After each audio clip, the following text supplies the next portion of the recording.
வட்டம் சங்கராபுரம் வட்டம் பிச்சடத்தம் கிராமத்தில் எழுந்திருக்கும் இந்த காமாய் எதுக்காக வருஷம் வழி கண்டு வரோம்னா, இந்த காமாய் அம்மன் தை பிறந்தா வழி பிறக்கும், தை மாதம் பிறந்தா காமாய் கும்பிட்டோம்னால் கிராமத்தில் இருக்கிற துஷ்ட சக்தி இறை விடை போயிடும். கிராமத்தில் உள்ள அனைத்து பொதுமக்களுக்கும் நல்ல வழிகாட்டும். அதுக்காக மறவாமல் எல்லா கிராமத்திலையும் இந்த காமாயை வணங்கினீங்கன்னா நிச்சயமாலுமே இந்த காமாய் அம்மன் உங்களுக்கு நல்ல வரம் கொடுப்பால். நல்ல வாழ்ப்பு. கடவுள் முதலாக தை பிறந்தால் முதல் தெய்வமா காமாய் கும்பிடணும். அதனால காமாய் கும்பிட்டால் நாடு ஜெழிக்க நல்ல மழை பொழியும், மக்கள் நல்லபடியா வாழலாம். அதுக்காக தான் இந்த கிராமத்துல பிச்சனது கிராமத்துல நாங்க இந்த சாமியை கும்பிட்டுக்கிட்டு இருக்கோம். இதை எல்லாத்துக்கும் எல்லா கிராம மக்கள்லாம் ஒன்று கூடி எல்லாம் ஒரே முகமா இந்த அம்மாவை வழிபடுறோம். நன்றி, வணக்கம். உருவானதுன்னா மன்மதரதி, இவங்க 2 பேரும் புருஷன் முண்டாட்டி. அதனால சிவன் வரம் கொடுத்தது என்னன்னு கேட்டா, திருப்பி எழுப்பும் போது மன்மதன் மாசி பிறந்தா மன்மதன் எழுப்பணும், மன்மதனை தகனம் பண்ணணும். அதே போல மாசி மாதம் பிறந்தால் இந்த காமாயம்மனை வணங்கணும். அந்த காமாயம்மன் அந்த சிவன் சொன்னது, நீ காமட்டியாகவும் நீ காமாயாக போய் பதியம்மன் சொல்றாங்க. அதுதான் காமாயம்மனை வணங்குறது. சிவன் கொடுத்த வரம் அதுதான். எல்லை காத்து தெய்வமாவும் ஊர் காத்து தெய்வம். எல்லா தெய்வத்துக்கும் முதல் தெய்வம் இந்த அம்மா தான். இந்த அம்மாவை வணங்க சொல்லி சிவன் வரம் கொடுத்து, அப்ப சிவன்கிட்ட கேட்கும் போது காமாயம்மா, நான் இங்க போய் ஊர்ல பதியம்மனானது வீட்டுக்கு வீடு காமாட்சி அம்மன் விளக்கு இருக்கும். அதனால இந்த காமாயம்மன் எதனால இந்த எல்லாம் ஒன்று கூடி இந்த காமாய் இன்னைக்கு இந்த விளக்கெல்லாம் ஒன்னா சேருதுன்னா, ஒரு கிராமத்துல பெரிய நாட்டாமைக்கார பிள்ளை இருந்துச்சு. அந்த நாட்டாருடைய பிள்ளை மாடு மேய்க்கு போச்சு. போகும்பொழுது ஒரு புத்துல கருநாகமும் நல்ல பாம்பு கூடி இருந்துச்சு. கூடி இருக்கும்போது புருஷன் முண்டாட்டியா இருக்கும்போது கருநாகம் பெண் நாகத்துக்கு இறைச்சடி சென்றது.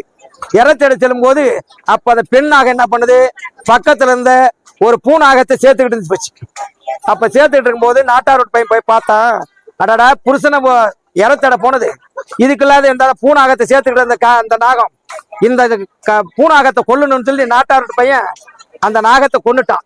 கொன்ன பிறகு அந்த பொண்ணாக என்ன சொல்லுது, என் புருஷனை மறந்து நான் கள்ள புருஷன் நினைச்சுக்கிட்டு இருந்தேன், என் கள்ள புருஷனை அடிச்சு கொன்னபடினா இந்த நாட்டாரோட பையனை விடியறதுக்குள்ளாக நான் கொன்னே தீர்வுன்னு சபதம் பண்ணிடுச்சு.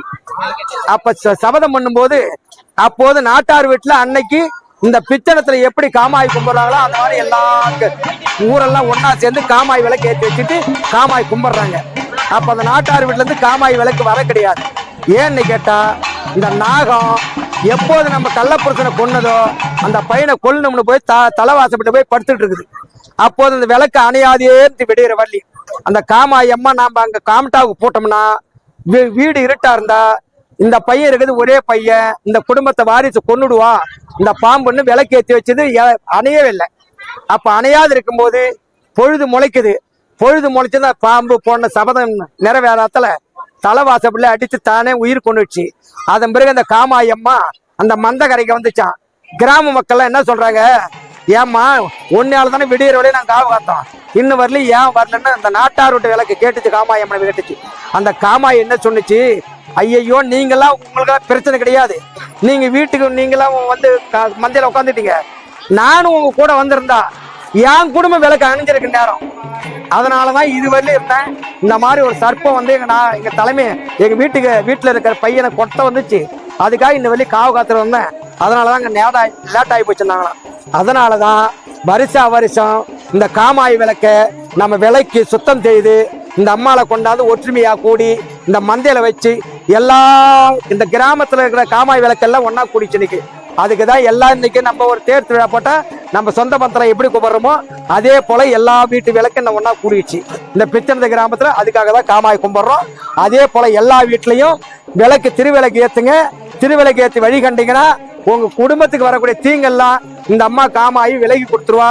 அதுக்காக தான் இந்த காமாய் கும்பிடுறோம். பிச்சனத்து கிராம பொதுமக்களுக்கு எல்லாம் வேண்டுகோள். அதே போல தினம் வருஷம் வழிகண்டம் பண்ணும். நன்றி, வணக்கம்.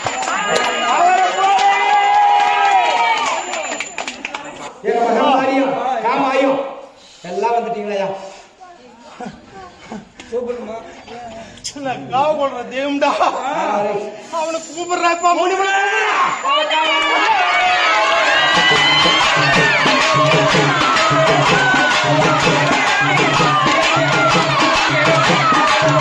மக்களை கட்டி காப்பாத்தி தீர்த்து இந்த பெற்றெடுத்த எல்லைக்கு எந்த ஒரு ஆபத்தை வராம காப்பாற்றும். நான் வந்திருக்கிறேன். நானு புள்ளிகளுக்கு குழந்தை பாக்கியம் இல்லாதவங்களுக்கும் மாங்கல்யம் இல்லாதவங்களுக்கும் நினைச்சு காரியம் முடியும் நான் வந்திருக்கிறப்ப நானு. புரியுதா? என் தெய்வமாகப்பட்டது உங்களுக்கு கோழிச்சு கும்புறீங்க எல்லாரும் போய் என் தெய்வத்தை வேண்டிட்டு வந்தீங்கன்னு சொன்னால் உங்களுக்கு அனைத்து பேத்துக்கும் நான் பக்தனா இருந்து அனைத்து பேத்துக்கும் கட்டி காப்பாற்ற பொறுப்புமா இன்னைக்கு ஆடம்பரமா வந்துட்டு இருக்கிறேன். வெள்ளிக்கிழமை மாதம் நான் சீரும் சிறப்புமா இருந்துட்டு இருக்கிறேன். என் ஆயா வந்து அதனால இன்னைக்கு வேண்டிக்கிறது நல்லது. நான் முதல் தெய்வம் நானு. அதனால உங்களுக்கு எந்த பிரச்சனை இல்லாதையும் ஊருக்கு எந்த பிரச்சனை இல்லாதையும் நான் கட்டி காப்பாற்ற பொறுப்பு ஆனா